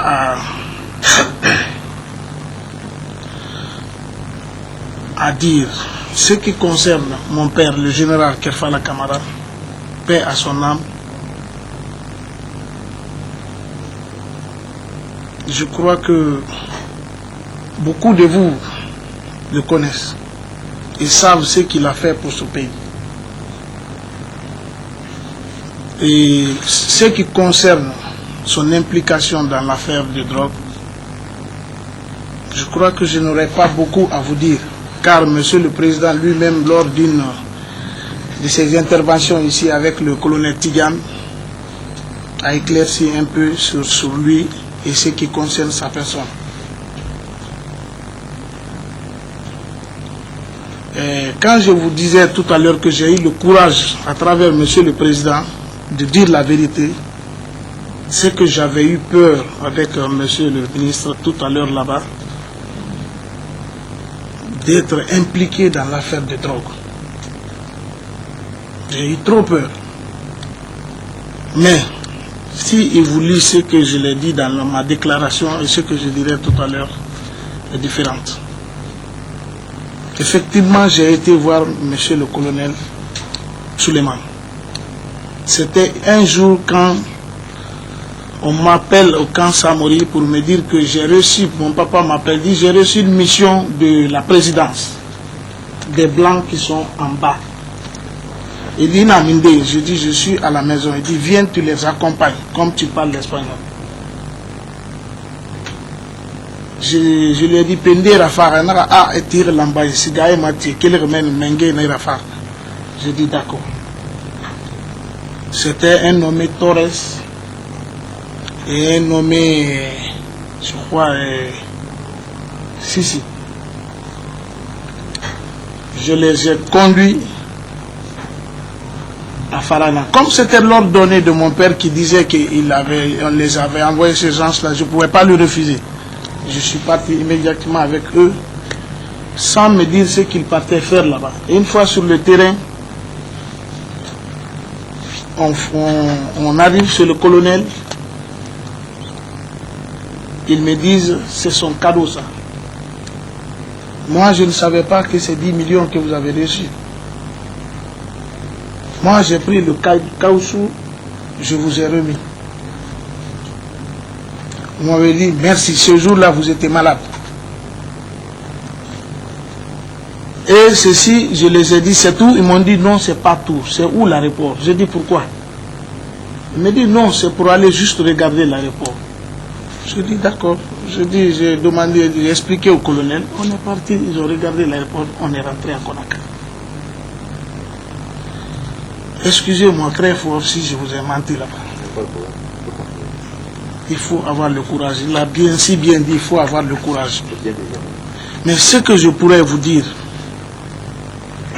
Monsieur le Président, ministre de la Défense, les membres du CNDD, je pourrais tout simplement vous dire que les fils du pays ont faussé. C'était une gangrène qui avait affecté le gouvernement passé. C'était comme si une gangrène, une cellule qui envahissait toutes les autres cellules jusqu'à arriver à l'organe de l'économie, qui est le foie. Donc, que tu veuilles ou pas, il faut passer par le foie. Tout le monde s'est sali. Monsieur le Président, ceux qui ont fait cet acte, c'est les fils du pays. C'est des gens de près ou de loin qui ont servi positivement aussi à ce pays, pour la nation du pays. Pardonne-nous, Monsieur le Président. Évitons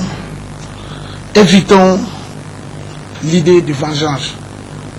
Donnons-nous la main, réconcilions-nous, Monsieur le Président, réconcilions-nous. La justice, elle est bonne, mais réconcilions-nous, pardonnez. La Bible, le Coran le recommande. Nous, les êtres humains, on doit se pardonner.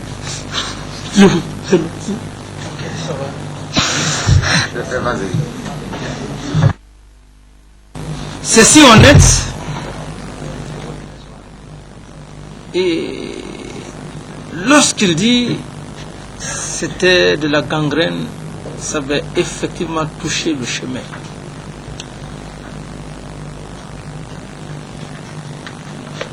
Et parce que, je l'ai dit, j'ai été très clair. J'ai dit, il faut qu'on se rattache à l'honnêteté. Ça pourra nous servir.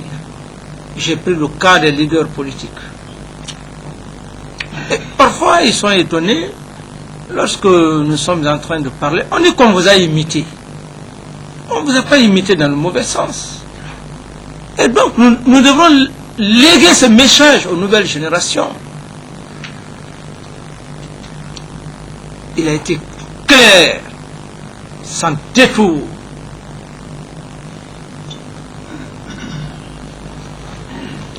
On a servi cette nation. J'ai dit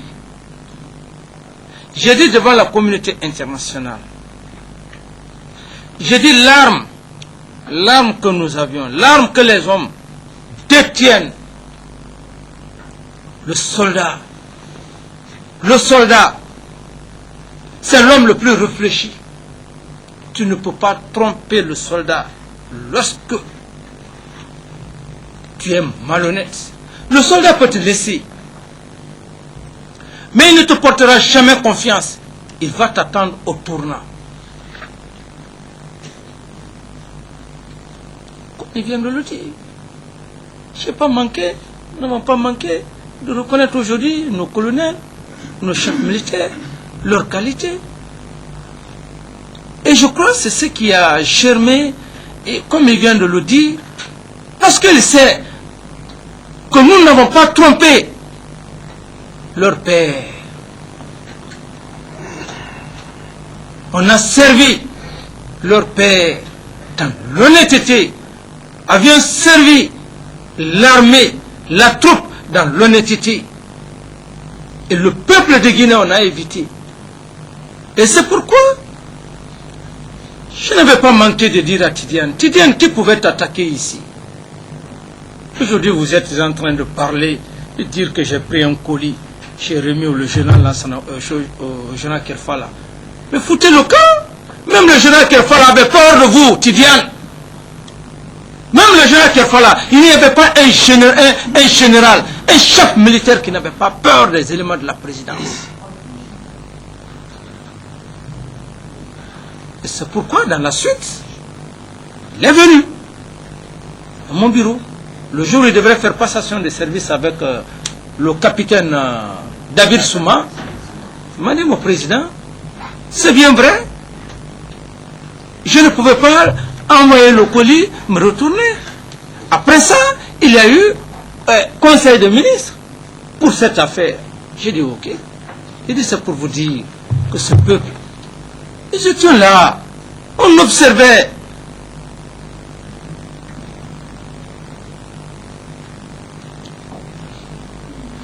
Personne ne peut nous mentir aujourd'hui. Et parce qu'ils savent qu'on n'a pas trompé leur père. Le feu général Lansana Conté, on est venu au pouvoir. C'est par rapport à notre probité morale. Le général Conté est mort. Le général Kerfala est mort. Mais vous le savez, nous étions malhonnêtes. Même pour quelques microns. Mais vous pensez que la troupe là, lave la main? Ça, on n'allait même pas avoir le courage. Le ministre de la Défense, le ministre de la Justice et consorts, venir au camp, voir les hommes. On n'allait pas avoir le courage. On venait acquitter là des malhonnêtes. Acquitter là. Vous avez gâté ce pays-là. Vous avez fait des malversations de drogue, de ceci, de cela. On n'allait même pas avoir le courage.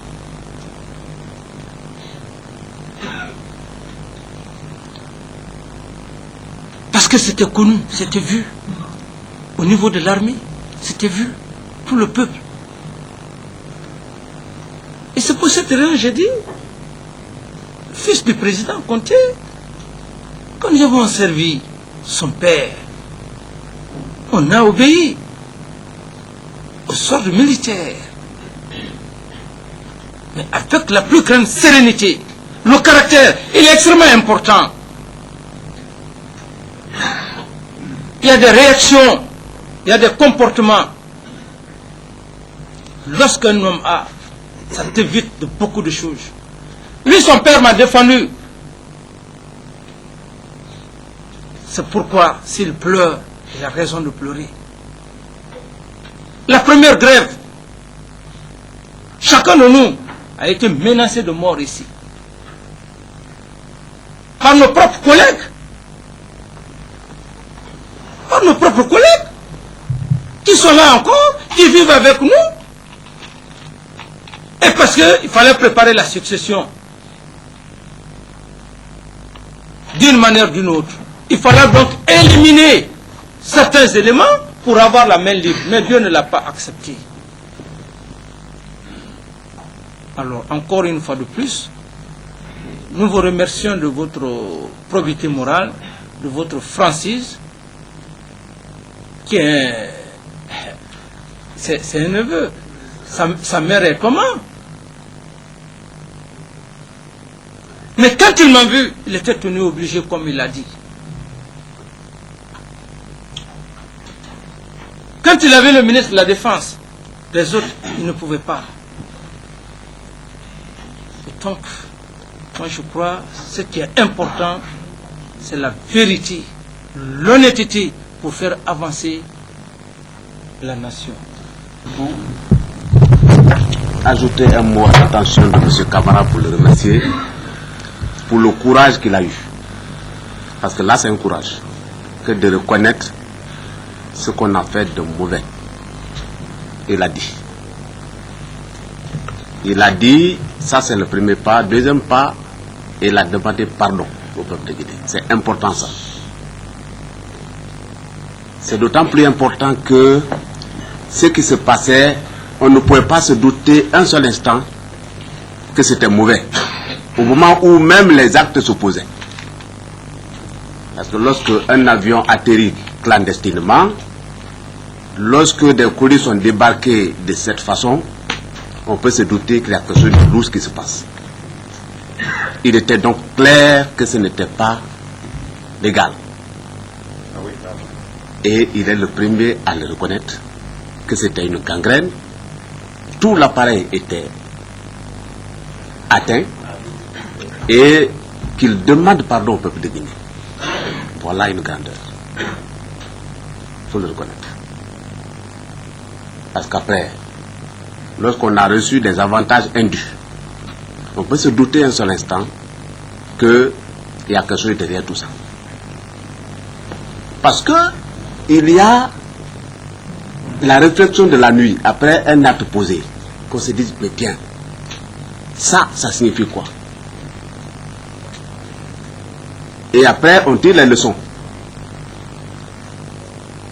Alors, un homme réfléchi, on s'est dit qu'il faut éviter telle chose et telle autre chose. Et lui, il a reconnu qu'il n'est pas question de tourner autour du pot. C'était un système qui avait fini par gangréner toutes les cellules et qui demande pardon au peuple de Guinée. Voilà ce que le peuple a besoin. Et ça peut contribuer à apaiser la situation. Et même, il y a ce qu'on appelle en justice circonstances atténuantes. Ça atténue un peu. Ça soulage. Nous allons passer à la dernière personne qui est le commandant Aboubakar Baba Bangoura, chef radar aéroport Farana.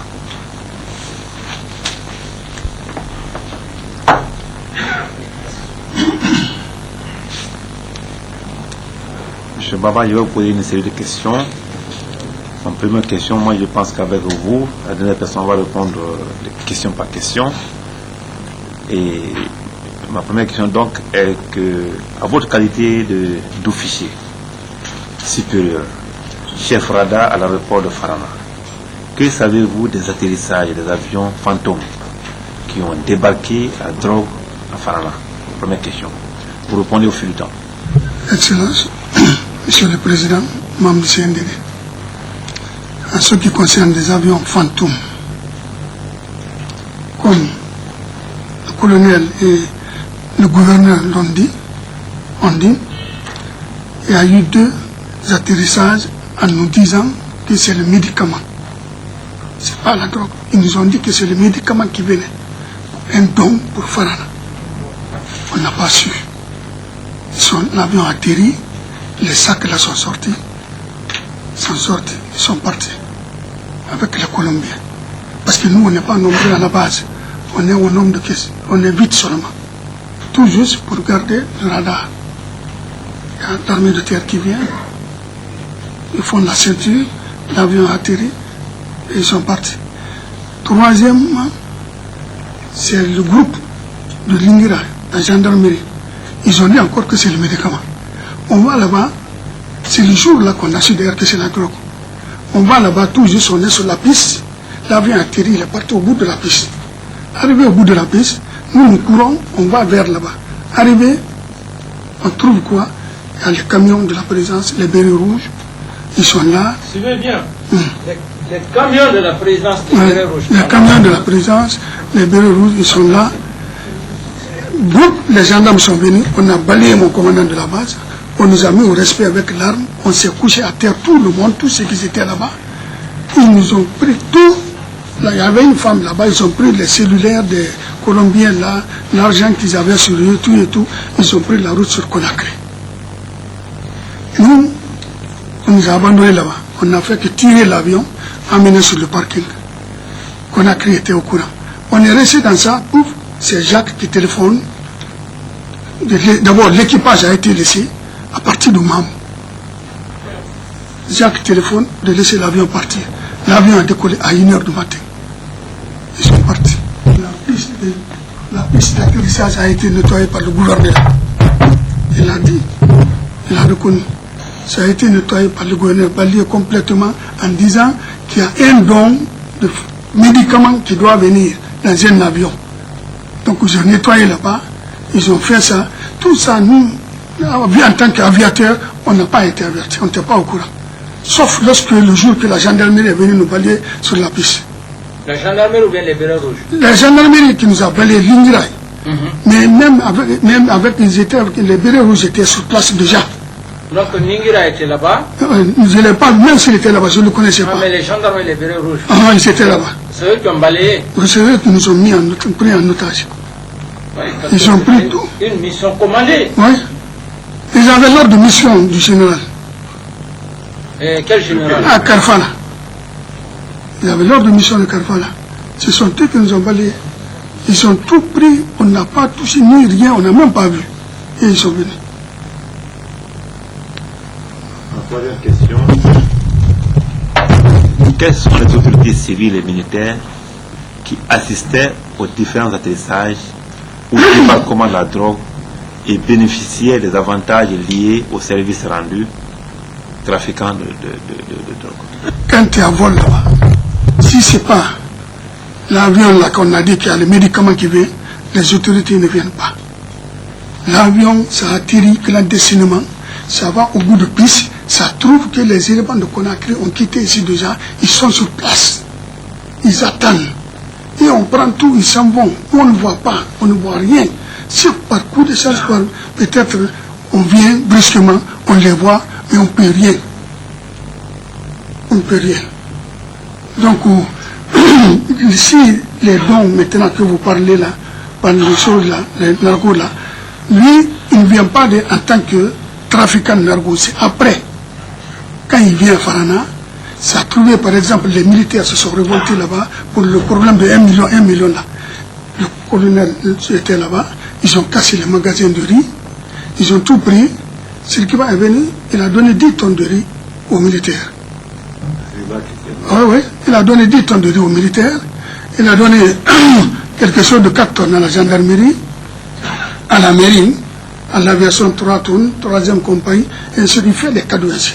Il vient à l'hôpital, il donne chaque malade 100 000 un sac de riz, il est reparti ainsi. Bon, c'est ainsi. Ouais. Mais lui, personnellement, quand il y a descente d'avion, il ne vient pas. Je ne le vois pas. Je ne le vois pas. Hein, parce qu'il a des patrons. Non, à part les 2 atterrissages pour le gouverneur, il y a eu encore 2 atterrissages, c'est fini. C'est en tout 4 à Farana. 4 fois. Ouais. Chaque fois qu'il y a l'atterrissage, c'est qu'il va malin et revient. Après, il fait les dons. Il fait les dons. À tout le monde, tout ce qui est de Farana, même la population, même les religieux. Ils envoient même à la mosquée partout. Et personne ne s'intéressait. Qu'est-ce que ce monsieur-là fait? Non, même à la banque centrale, même à la banque centrale. Non, personne. Personne ne s'intéressait à ça. Et même vous. Moi, je ne les aime même pas. Ce monsieur-là travaille où? On disait opérateur économique. Ah, opérateur économique. C'est ça. On dit qu'il est opérateur économique. Merci. Merci. Merci.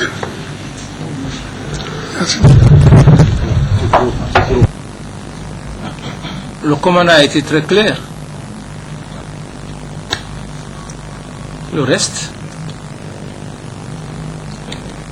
le ministre de la Justice va résoudre ça. C'est pour cette raison que nous avons dit tous ceux qui vont venir ici, s'ils veulent passer par la démagogie, le mensonge, ça ne pourra pas marcher. C'est là où on a des réactions spontanées. C'est vraiment, il y a eu, les choses sont vraiment claires. Moi, je crois que tous ceux qui sont concernés de près ou de loin, vraiment qu'ils soient clairs et qu'on puisse vraiment en finir une bonne fois.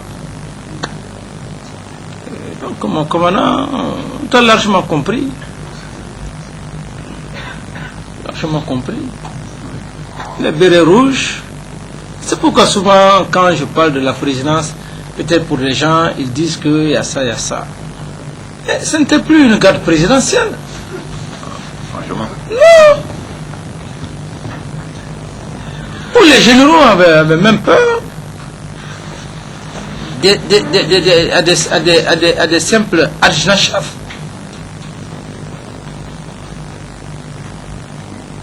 Alors, donc, la situation évolue.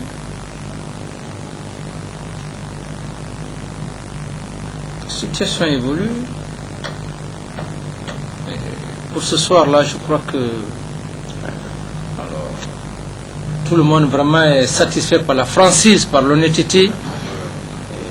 Oui, pardon de nos frères. Vraiment, ils n'ont pas créé, ils ne nous ont pas fatigués.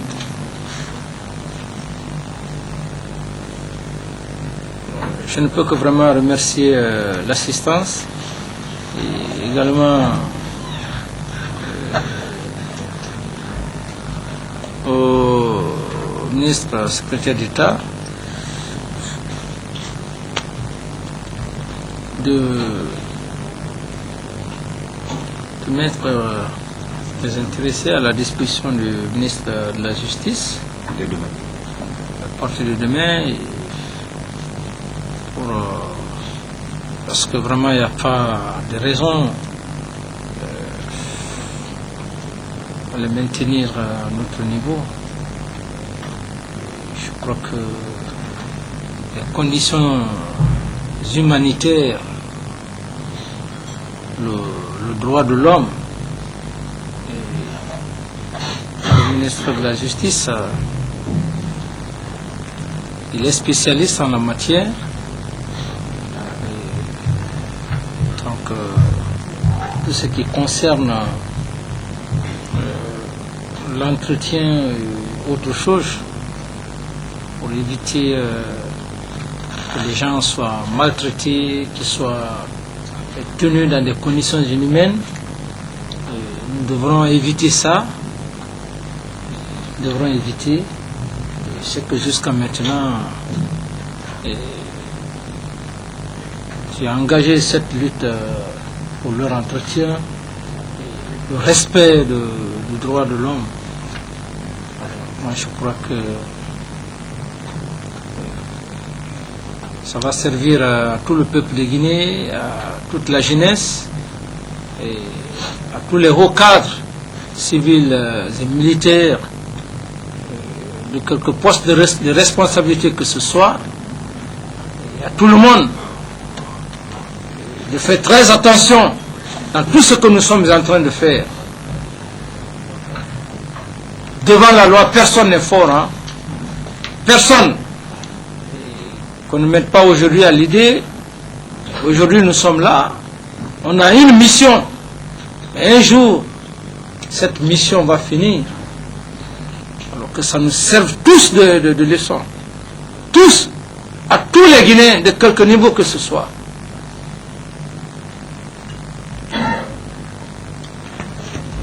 J'en ai terminé et je vous remercie.